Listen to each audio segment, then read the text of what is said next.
Hello and welcome back to my channel, Craft Time by Casey. I'm Casey and today this is the necklace and earring set that I will be making. The vast majority of the parts came from June 2022's bargain bead box, and I absolutely love the color palette of this month's bead box. And the focus today, of course, is that druzy pendant. And I think it looks really, really nice. And because it is a resin pendant, it makes it very lightweight. I just really love the way that it turned out. And then of course we have the matching hoop earrings, which of course can be worn with the necklace, also worn by themselves. Really, really simple hoop earrings to make. And of course, if you would like to see how this necklace and earring set came about, then stay tuned.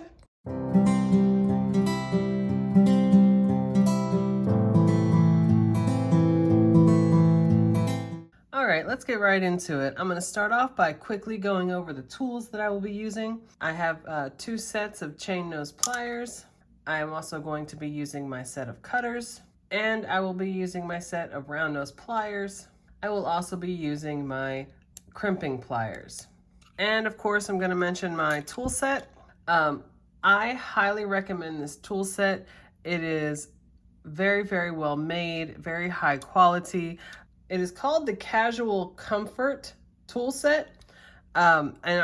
Everything that I did not get in the bead box in this video, I will link below, including this tool set. Other than the high quality, which is very, very important, the biggest thing for me is it has adult size grips. A lot of times in stores, you will see these tools that definitely function, but they have these tiny grips and they don't necessarily fit an adult hand as well as they could. And I found this tool set, and it is just, for me, it was a game changer. They're very comfortable, very sturdy, and very well made. And of course, even if you don't get this tool set, I highly recommend investing in your tools. If you make jewelry consistently, it's just gonna make a world of difference if you have tools that are comfortable to use. I'm also gonna be using bead along wire. I have the 49 strand, and I always get the 100 feet, even though it's torn off, you can't really see it, in the color Bright, which is this silver color.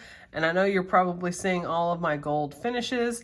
You won't hardly be able to see the silver at all once everything is finished. And for the hoop earrings that I will be making, I'm going to be using 22 gauge gold finish memory wire.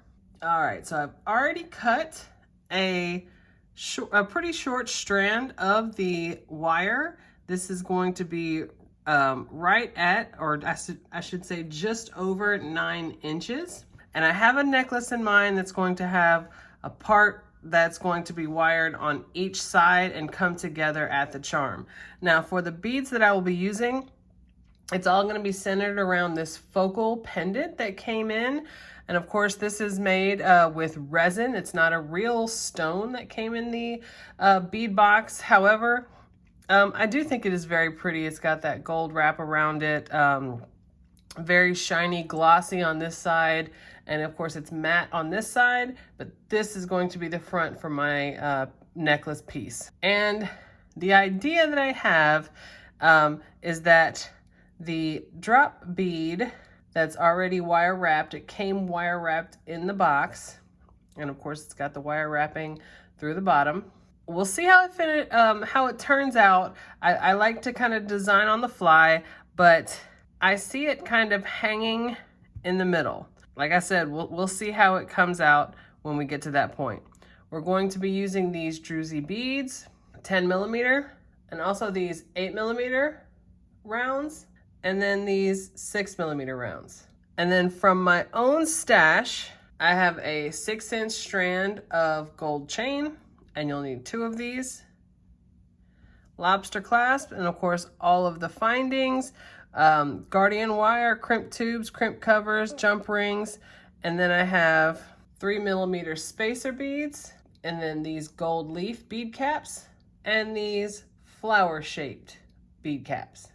So here we go. Here's how we're gonna start it off. We're going to put on a crimp tube, a jump ring, and a wire guardian.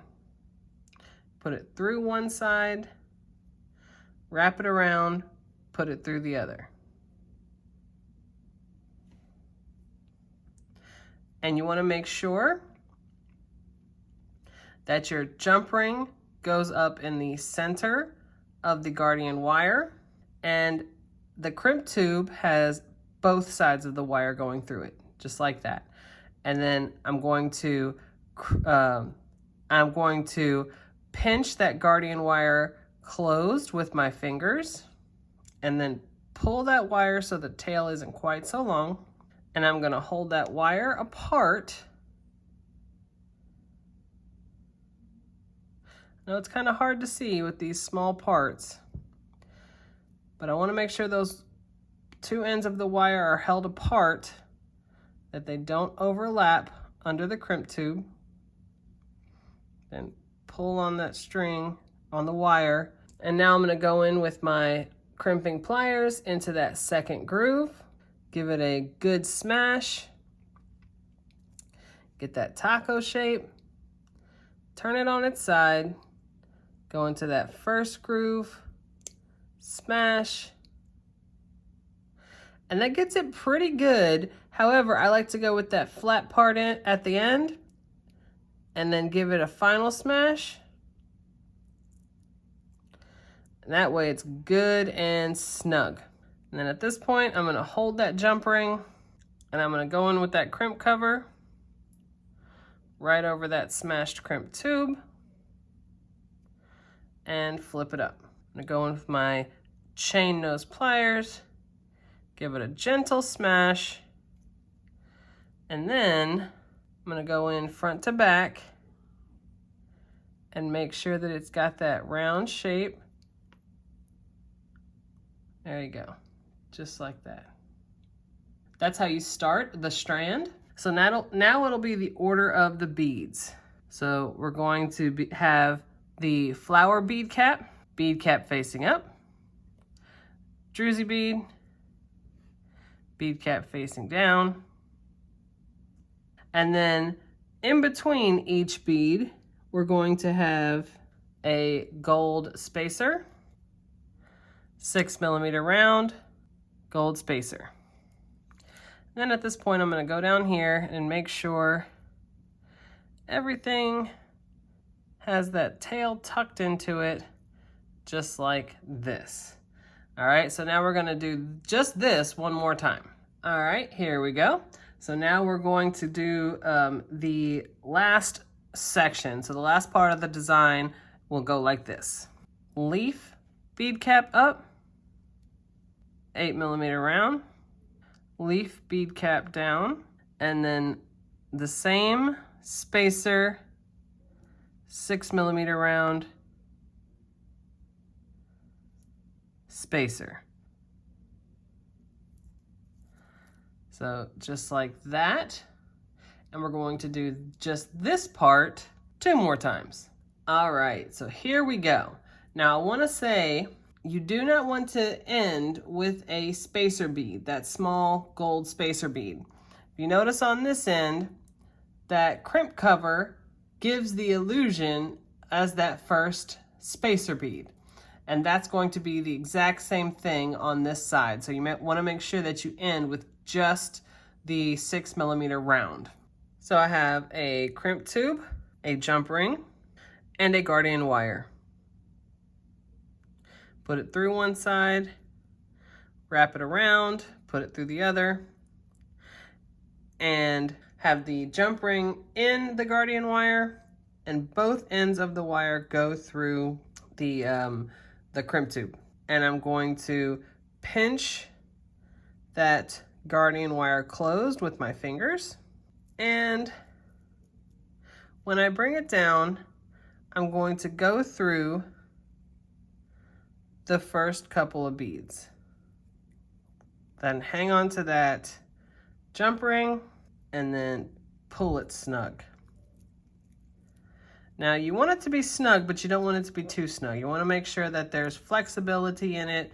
So kind of move it around, bunch it up, because if you ever close it where it's very stiff, I mean, you genuinely have to redo the entire thing because it doesn't look right. Which, yes, if you make jewelry, you'll probably do that. I know I've done that. So pull that tail out where it's snug, but not too snug. Move it a little bit and go in there with your crimping pliers to that second divot. Give it a good smash, that taco shape, turn it on its side, go into that first groove, give another smash, and then go in with that flat part at the end, give it the final smash. So now you're gonna get that crimp cover and go over the smashed crimp tube and flip it up. Go in with your chain nose pliers, give it a gentle smash. Then you wanna go front to back. Again, be gentle. It doesn't take much to ruin one of these crimp covers, just like that. Then you're gonna go in where that tail is with your cutters, get as close as you can. Cut off that tail, and then go in where that little nub is and just smash it into that next bead. Or in this case, the bead cap, just like that.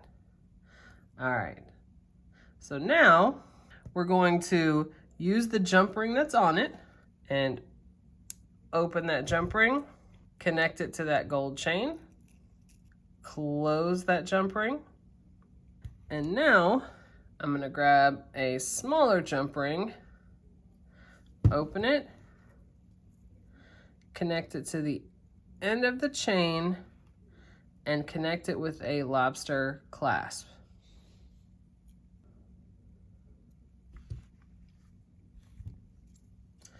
All right, so here is one side of this necklace, and it's going to hang like this. So what you need to do now is make another one of these with a 6-inch chain, the exact same way, except on the second one, you don't want to end with a lobster clasp. You want to end with a jump ring to connect the lobster clasp to. And we'll meet back when we have both parts. All right, so now I have my second one. And like I said, I ended that second one with the jump ring. So now we're gonna set these aside so we can work on the pendant. All right, so I have a very large 15 millimeter jump ring from my own stash. And this is what I'm going to use to connect this dangle in the center of this. So I needed a jump ring that was going to be big enough to go all the way around. So here we go. We're gonna open this jump ring,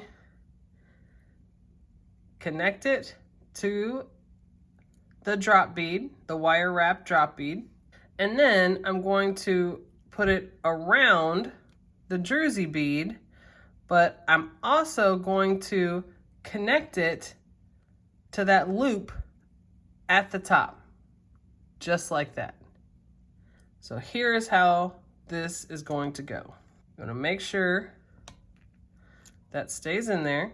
I'm gonna grab it with my other set of chain nose pliers, and then I'm going to close that 15 millimeter jump ring.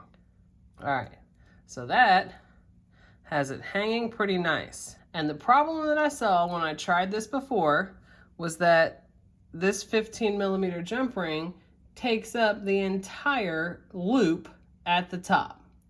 So there's no way to connect the chain to that loop with this jump ring in it. So here is how I fixed that problem. I put a 6 millimeter jump ring. I'm connecting it to the front. And by front, I mean just the front of that pendant on that jump ring, the 15 millimeter. And then I close that jump ring. And then I'm going to do the same thing with a jump ring on the back and close that jump ring.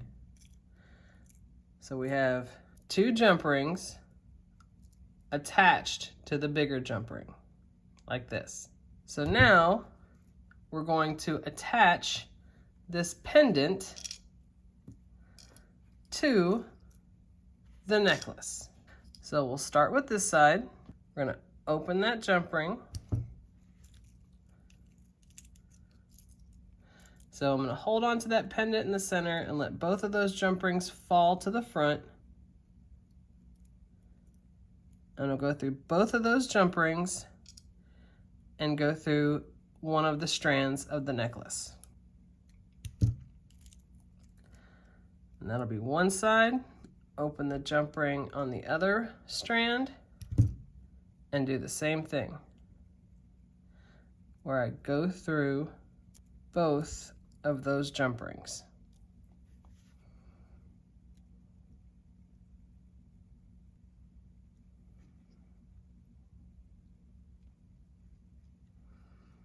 All right, and then we're gonna connect the lobster clasp to the jump ring on the back, and there's the completed necklace. So we're gonna put this aside and work on those, work on the earrings. So I cut 2 pieces the exact same length, roughly about 4.5 inches, just like that. And the first loop, I'm gonna hold it on its side, and I'm going to take my round nose pliers, and you gotta be kind of gentle with the 22 gauge because it's very pliable. So I'm going to go, so I want the loop to be kind of small. So I'm gonna go in towards the end of my round nose pliers and just curl it back. And then manipulate it just a little bit. So you have that loop there at the end. All right, so now we have the loop on one end, and the order of the beads is going to be fairly simple. So we're going to start with a spacer bead, 6mm round, spacer in between each one, 8mm spacer, druzy, and then you're gonna do those same 2 on the other side. All right, so that is the order of the beads. And with the memory wire, it kind of has that natural curve to it. So you want to bring it and keep it round to where the end of it goes back through that loop that you made. Just like that. And when it goes through that loop, you're going to go straight up and down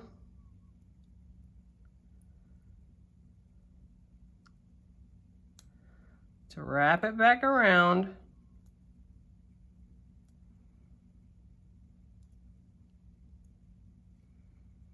and make that loop on the top. And of course you can kind of manipulate it just a little bit. You don't really want to bend it because it's hard to get it bent back and once you get it in the right spot. And there's that loop just like that. So now you can attach it to that ear wire.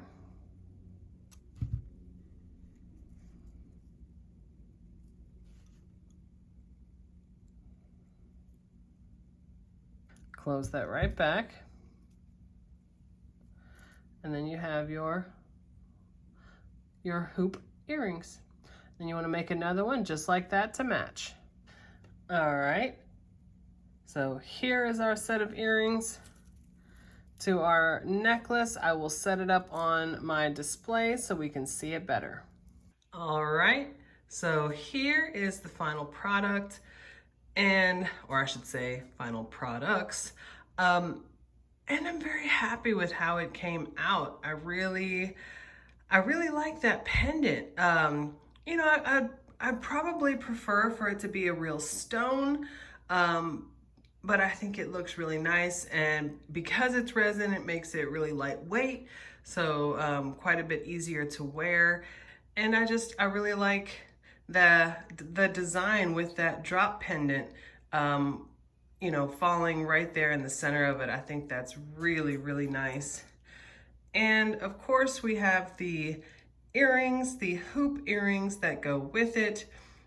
I think it looks really nice. And of course it goes with this particular necklace. However, you know, you could wear these on their own as well. I just think it makes for a really nice set that can be worn together and worn separately, you know, however you choose. If you like this video and you would like to see other videos like this, then go ahead and hit that subscribe button down below and give me a like. Leave a comment. I absolutely love reading the comments that you guys leave.